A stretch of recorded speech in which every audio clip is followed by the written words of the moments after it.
আসসালামু আলাইকুম। আশা করি সবাই ভালো আছেন। আলহামদুলিল্লাহ, আল্লাহর রহমতে আমিও ভালো আছি।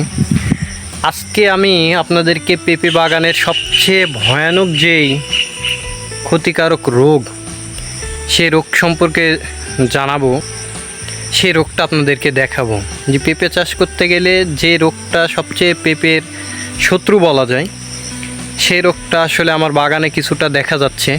তো সেই রোগটা কি, চলেন দেখা যাক গাছে আসলে কি পরিমাণ রোগ ধরেছে। এই যে দেখতে পাচ্ছেন, গোড়া থেকে খুব সুন্দর গাছে ফল এসেছে, খুব সুন্দর ফল এসেছে, কিন্তু এই গাছের আগাটা দেখেন, অনেক বড় গাছ। এই যে আগা, এই আগাটা ঢলে পড়া রোগ যেটা বলা হয় মোজাইক ভাইরাস, এই মোজাইক ভাইরাসে আক্রান্ত হয়েছে এই গাছটি।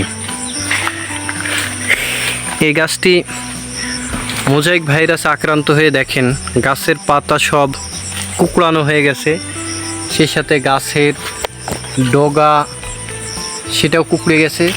আগায় যতগুলি কুশি এসেছে বা ফুল বা পাতা এসেছে, সবগুলি দেখেন কুকড়ে গেছে। তো পেঁপে চাষ করতে গেলে বা পেঁপের সবচেয়ে বড় ভয়ানক রোগ হচ্ছে এটি। তো এটার প্রতিকারক কি আমার তেমন জানা নেই আসলে, ফার্স্ট টাইম আমি যেহেতু পেঁপে করছি, আপনারা জানেন।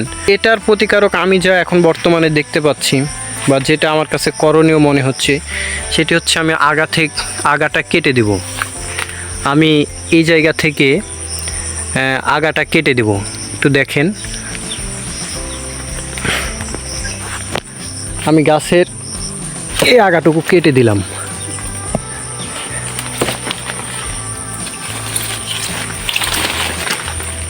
এই যে দেখেন গাছটা সম্পূর্ণ কুকড়ে গেছে। এখন বর্ষালি সময়, যার জন্য স্যাঁতসেঁতে জায়গা হয়ে আছে। তো এই গাছের আগাটা কেটে দিলাম। এর আমি যতটুকু পদ্ধতি জানি, এর মূল কারণ হচ্ছে এখানে মনে করেন যে আগা কেটে দেওয়ার কারণে বা ফলে এই গাছের ডগা থেকে বা ডাল থেকে আরও কিছু ডগা বের হবে। আপনার এই গাছগুলির ডগা থেকে, ডালপালা থেকে অনেকগুলি ডগা বের হবে।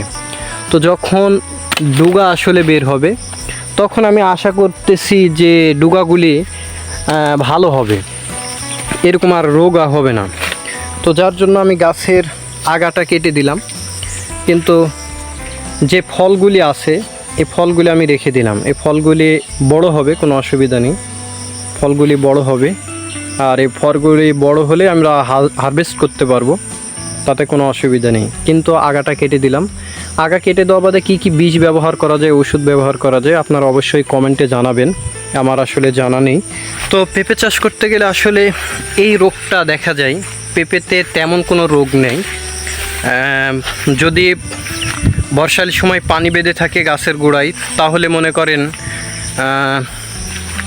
গাছটা পচে যাবে। আর যদি নিষ্কাশন ব্যবস্থা খুব ভালো থাকে তাহলে কোনো অসুবিধা নেই। কিন্তু এই রোগটা মোজাইক ভাইরাস বা ঢলে পড়া রোগ যেটাই বলি না কেন, এই রোগটা হচ্ছে পেঁপের জন্য খুব মারাত্মক একটা রোগ। তো এই রোগটা যেন না হয় অবশ্যই আপনারা খেয়াল করবেন, বীজ ব্যবহার করবেন। বিশেষ করে আমি বীজ ব্যবহার করেছি, কিন্তু তারপরে আমার 2-3টা গাছে আক্রান্ত হয়েছে। তো গাছগুলো আমি কেটেই দিয়েছি, কেটে দিয়ে সমাধান নিয়ে আসার চেষ্টা করতেছি। রাখলে হয়তো অন্যান্য গাছেও এর প্রভাব পড়বে। তো কিভাবে এটা দমন করা যায় আপনারা অবশ্যই জানাবেন। ধন্যবাদ।